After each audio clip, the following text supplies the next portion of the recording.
नमस्कार, आप देख रहे हैं सुदर्शन न्यूज और मैं हूं अभिजीत श्रीवास्तव। आज पूर्व सैनिक चालक एकता जिंदाबाद के नारे के साथ ये लोग 112 में काम करने वाले चालक लोग हैं।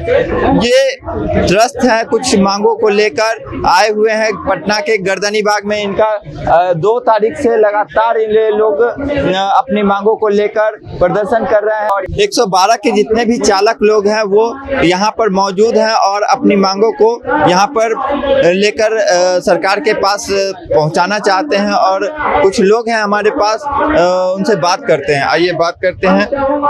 आप राजेंद्र कुमार झा नाम है इनका, आइए इनसे बात करते हैं। ये बताइए कि आप लोग किन मांगों को लेकर आए हुए हैं यहाँ? पहले तो चौथे स्तंभ को धन्यवाद, जो सरकार नहीं तो कम से कम आप तो हमारे बीच में आ रहे हैं और हमारी बातों को सरकार तक पहुँचाने का प्रयास कर रहे हैं। हम लोग यहाँ पे बिहार के अलग अलग जिलों से, मतलब सभी जिले 38 के 38 जिले से यहाँ पे प्रतिनिधि मंडल के साथ में आए हुए हैं। यहाँ पे धरना हमारा आज 11वां दिन है। 2 तारीख से हम लोग लगातार धरना प्रदर्शन कर रहे हैं। हम लोग अपनी बातों को सरकार तक पहुँचाने का प्रयास कर रहे हैं और सरकार तक हमारी बातें पहुँच भी रही है। बैकडोर से जो पता चल रहा है हम लोगों को, हमने पत्राचार किया है अलग अलग। हमारी बहुत बड़ी मांगे नहीं है, हमारी मांग बहुत साधारण सी है सरकार से। पता नहीं सरकार क्यों अनसुना कर रही है, ये तो हम नहीं बता सकते हैं। सरकार से जो मेरी पहली मांग है वो है समान काम समान वेतन। दूसरी मांग है हमारा राजकर्मी का दर्जा। तीसरा मांग है हमारा इंश्योरेंस। चौथा मांग है हमारे जो पूर्व सैनिक जो कार्यरत रहते हुए डायल 112 में कार्यरत रहते हुए उनका निधन हो गया, उनके आश्रितों के लिए सरकार कोई ना कोई उचित व्यवस्था उनके परिजनों के लिए, ताकि उनका जीवन यापन अच्छे से हो सके। और चालक संघ को मंजूरी, ताकि हम अपनी बातों को सरकार तक प्रखर रूप से पहुंचा सके।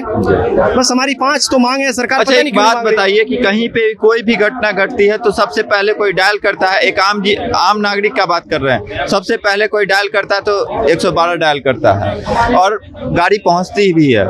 ये इसमें सबसे बड़ा बैकबोन कोई चालक, आप लोग चालक का ही है। आपको ज्ञात होगा, महाभारत का मैं एक प्रखर सा दृश्य आपके सामने अभी रख रहा हूं, जहां तक आप अपने माइंड को ले जाइए। अर्जुन के सारथी कृष्ण भगवान थे। कृष्ण भगवान को सारथी अक्षौणी सेना छोड़ के क्यों चुना गया, इससे आप अवगत हो जाइएगा। सारथी के बिना रथ चल ही नहीं सकता है। डायल 112 की जो गाड़ी है उस पे जो पूर्व सैनिक चालक मिले हुए हैं, पूरे प्रशिक्षुत मिले हुए हैं। एक पूरी सुदृढ़ता के साथ उन्होंने अपना काम किया है। सभी एक्सीलेंट वर्कर हैं, सभी एक्सपीरियंस है और वो मिले हुए हैं। इसलिए हम लोग कम से कम मिनिमम 10 मिनट के अंदर, 15 मिनट के अंदर में सरकार के जो लोकेशन पे हमें कॉल मिलता है dial 112 emergency response service support की तरफ से, वहाँ पे हम लोग अपनी वाहन को पहुँचाते हैं और त्वरित कार्रवाई करते हैं। हम लोगों ने लाखों आदमी का जान बचाया है, बहुत सारे सराहनीय कार्य किए हैं, जिसको लेकर सरकार बार बार आप लोगों के बीच में पीठ थपथपा रही होगी, न्यूज चैनल पे आके अपनी बातों को रख रही होगी। जो हमारा क्राइम रेशियो डायल 112 के आने के बाद 80% कम हो गया। क्यों कम हो गया? क्योंकि आम जनता के पहुंच में डायल 112 है। जिस एरिया में वो कार्यरत है उस एरिया के बारे में नॉन है। अगर कहीं से कॉल आता है, कहाँ से कॉल आता है, इन्फॉर्म होने के बाद हमारे चालक वहाँ पे तुरंत पहुँचते हैं। जो अग्रिम कार्रवाई होते हैं उसके लिए पुलिस अपनी कार्रवाई करते हैं। हम लोग उनके साथ में कंधा से कंधा मिला के चल रहे हैं। हमारे साथ सौतेला व्यवहार क्यों? इसलिए हम लोग यहाँ धरना पे बैठे हुए हैं। अच्छा, ये बताइए कि आप लोग संविदा कर्मी हैं। अभी हम लोग AWPO जो आर्मी वेलफेयर ऑर्गेनाइजेशन है, उन्होंने हमें भर्ती किया था।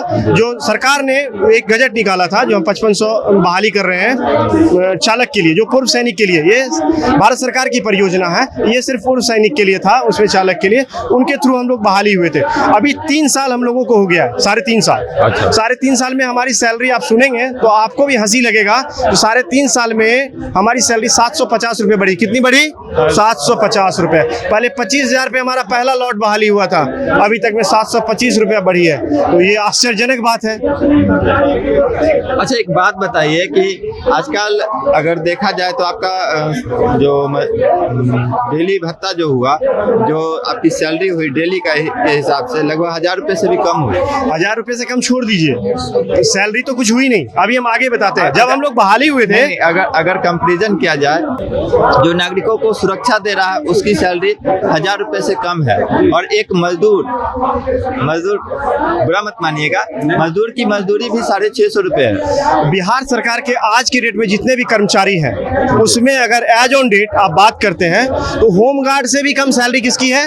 जो 112 के चालक हैं। सभी पे सरकार का ध्यान गया। नीतीश बाबू विकास पुरुष हैं, हम लोग उनका बहुत सम्मान करते हैं। हमारे आदरणीय मुख्यमंत्री जी हैं, गृह मंत्री भी हमारे बहुत ही लाजवाब हैं। उप मुख्यमंत्री का तो चर्चा ही मत करिए, सम्राट जी का, उनका तो कोई बात ही नहीं। लेकिन ये बड़ी विडंबना है जो कि उनके पूर्व सैनिक धरना पे गर्दनी बाग में विगत 10 दिनों से 11 दिनों से बैठे हैं, 2 तारीख से। सरकार का कोई भी नुमाइंदा यहाँ सुध लेने के लिए है, ये सबसे दुखद है। हम लोगों को सरकार अपना अभिन्न अंग नहीं मान रही है। अगर मानती तो हमारे बीच में आती। हमारे बीचों से जिनका देहांत हुआ है, जो स्वर्गवासी हुए, उन तक सरकार का कोई नुमाइंदा नहीं पहुंचा। क्यों? पुलिस का कोई अधिकारी नहीं पहुंचा। क्यों? उनको सम्मान नहीं दिया गया। क्यों? आपसे बहुत सारे प्रश्न हैं, सरकार से बहुत सारा प्रश्न है। इसलिए सरकार पीछे पीठ छुपा के भाग रही है। भागने से काम नहीं चलेगा। हम लोग सिर्फ चालक नहीं है, हम बुलेट और बैलेट, बुलेट और ईवीएम दोनों के बटन को दबाना जानते हैं। हम लोग ध्यान रखेंगे आपकी चीजों का, आप हमारे साथ किस ढंग से रिएक्ट कर रहे हैं। सामने सब कुछ आपको आएगा धीरे धीरे करके। अभी हमने पार्ट वाइज घोषणा किया है। हमने अपना मिशन लॉन्च किया था अब तक आवाज पहुंचाने की। मोदी जी बार बार कहते हैं 11वीं के बाद 13वीं होता है। कितना देर लगेगा? समय 11 हो गया है। समय का इंतजार मत करिए और हमारी बातों को अपने कान तक पहुंचने दीजिए। सरकार नींद में सोई हुई है, उन्हें हम जगाने का प्रयास कर रहे हैं। बिहार के 38 जिला के यहाँ सैनिक चालक उपलब्ध हैं। अगर हम लोग एकत्रित होके अभी के अभी बोल दे जो चक्का जाम, तो कोई डाउट नहीं, अभी से 112 की आपको सुविधा मिलना बंद हो जाएगा। ऐसी नौबत ना आने दिया जाए, हमारी मांगों को दरकिनार न किया जाए। हम अगर अनर्गल मांग कर रहे हैं तो हमारी टीम को बुलाए, हमसे संवाद करें और हमें वो समझाएं जो आप यहाँ पे गलत हैं। या तो हम समझाते हैं उनको, हम यहाँ पे सही हैं सर, आप यहाँ पे गलत हैं। हमारी मांगों को मानना। मुझे जितना खुद से अस्वस्थता हो रही है, जो सरकार हमारी मांगों को नकार नहीं सकती। पता नहीं डिनाई क्यों कर रही है, क्या वजह है, क्या चाह रही है, कोई प्रतिशोध तो नहीं। एक लास्ट क्वेश्चन पूछना है आपसे सर। जनता भी कह रही है कि नीतीश कुमार ने पूरा योजनाओं का पिटारा खोल दिया है जनता के लिए, तो आप लोगों के लिए क्या? मेरा तो यही आपसे कहना है जो कि इसका मतलब हमें नहीं मान रही अपना।